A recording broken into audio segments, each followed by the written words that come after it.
The Master's Mysteries. Tales of Magical Mastery. Episode 56. After passing through Shanhaiguan, although there were no large cities, there were still some not-so-small towns. But don't underestimate these towns, as they are bustling with various traders, wealthy customers buying mountain goods, cattle, and horses. The towns appear relatively prosperous due to the gathering of merchants and businessmen. At the Zhang family's old shop in the town, there were many traveling merchants. In the evening, the shop was full of diners, and the place was bustling with activity. People in the town are talking about an incident at New Tu Mountain. Hey, have you heard? They caught a grave robber, and it's said there's a big tomb there. This town is known for spreading news quickly, and today's topic is about this fresh occurrence. I know, but wasn't that tomb broken into and scared off by 3 mountain bandits? The male lead and the female lead stole from it. So the grave robber that was scared away by Liudong Sancha got caught by someone else, and during the trial, he confessed about the ancient tomb. That's right. It's the jewelry shop. I heard they sold an ivory wine cup for several dozen taels. Zhao Dafu bought it and said it's obviously an antique. However, the people in town couldn't find the stolen hole. Initially, this matter could have been forgotten, but unexpectedly, a couple suddenly came to sell antiques, so people started speculating that the tomb was robbed. While everyone else is talking cheerfully, a group of people at a table in the corner is getting more and more depressed. Damn it. Those treasures. Third brother is right. They were supposed to be ours. There's no use talking about them now. This is Liudong Sancha, who escaped from the ancient tomb and is now infuriated listening to others discussing the matter. But let's first think about how to pay for this meal. Even if we're angry, it's useless now. There's a more serious problem before us. We only have 2 copper coins. What are we going to do later? There are too many people here, and we can't rob anyone. Hey, at this critical moment, look. What is this? You'll have to see it from me. The 3 brothers, especially the third one, have a knack for finding trouble. At this moment, he took out a pitch-black beetle from his pocket. Later, when we put it in the food, we can say their dishes are not clean, and we refuse to pay. He has a set of what he considers a seamless plan. Haha, I'm the clever one. This plan is fantastic. Clever pig, what did you say again? This idea immediately gained the support of the other 2 brothers. Otherwise, they are known for causing trouble together. Innkeeper, hurry up and come here. Then, the third brother downed a drink and started shouting. You 3 are really shameless, plus 3 levels of audacity. But just then, a mocking voice sounded from the side. Who dared to meddle in my business, blinded by your dog eyes? These 3 are known for their bluster, and upon hearing this, they immediately put on a fierce and wicked appearance. It's me. What? Are you itching for a fight again? Hey, you 3 fools. However, as they turned their heads, they found a familiar face standing nearby. Heroes and female demon leader. Seeing Liu Fengyi and Chiodi, the expressions of Liudong Sancha changed instantly. 3 esteemed guests, may I ask what brings you here? At that moment, the innkeeper heard the shout from the third brother and came over. Do you need more dishes? But with that troublesome female demon leader around, how can they execute their plan? The situation becomes quite awkward. We just wanted to ask if you're short of money. Does your shop need extra help? Haha, how could that be? The boss is indeed handsome and friendly. Never mind, we really can't do anything about you 3. Spare us, female hero. At this point, Xiaodi and Liu Fengyi finished their meal and stood up, walking over to Liudong Sancha. Silver. Money. With a snap, a silver ingot landed on the table.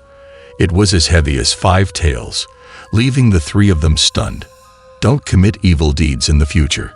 Innkeeper, settle their bill. After throwing down the silver, Xiaodi and Liu Fengyi left the restaurant. Thank you, Female demon. Female hero. Thank you. Heroic duo. Consider yourselves lucky. Now, go away.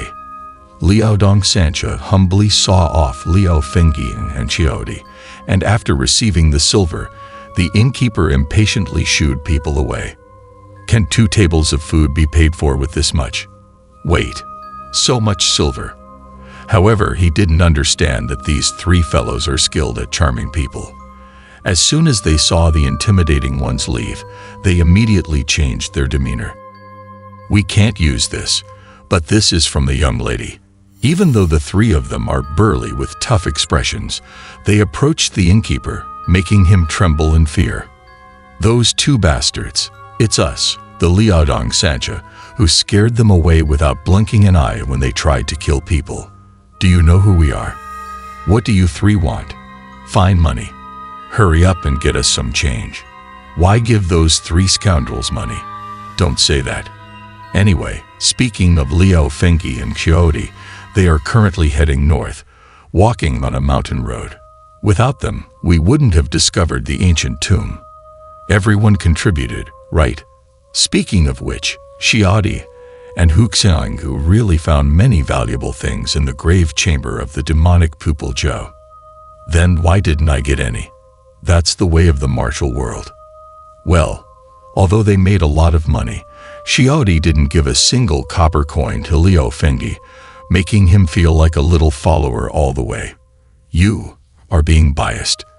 In the martial world, don't be confined by trivial matters. Fengyi.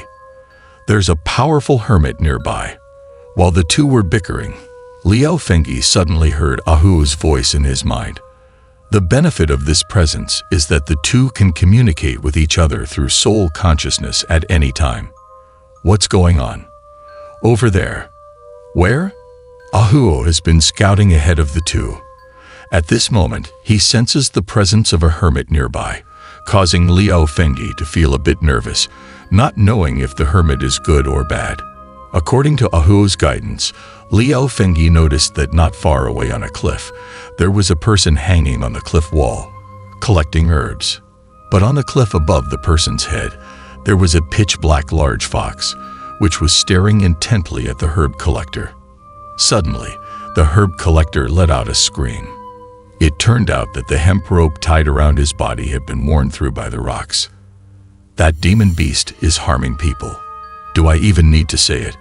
It must be the work of that black fox on the cliff top. Liao Fengyi was instantly infuriated. Help! Help! But at this point, it was too late to save the person, and he screamed as he fell down the cliff. Help! Help! Interestingly, the man's body was cleverly caught by a branch on the cliff wall, preventing his certain death. Help! Help! The black fox, seemingly unwilling to give up, made a few leaps and jumped down from the mountain cliff. With a crack, the black fox jumped to the bottom of the cliff and locked onto the herb collector hanging in midair. With its gaze fixed, the already not-so-sturdy branch snapped. Help! Help! The herb collector's desperate cries for help echoed incessantly in the mountain cliff, but in this remote area, there was no one to come to his rescue. You demon, I'm coming. Wait, Qiaodi.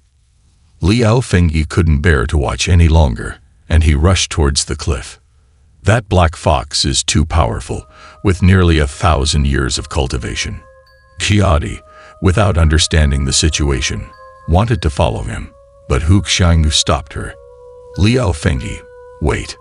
Lost in his haste, Liao Fengyi had already run more than 10 meters away, and at this moment, his focus was on the herb collector and the black fox. He didn't notice Qiaodi's calls. Bold demon. Liao Fengyi swiftly passed through the woods and arrived at the bottom of the cliff. He saw the black fox looking up at the herb collector in midair, daring to harm a person's life. Take this. Liao Fengyi was even angrier, not expecting the black fox to be so ruthless.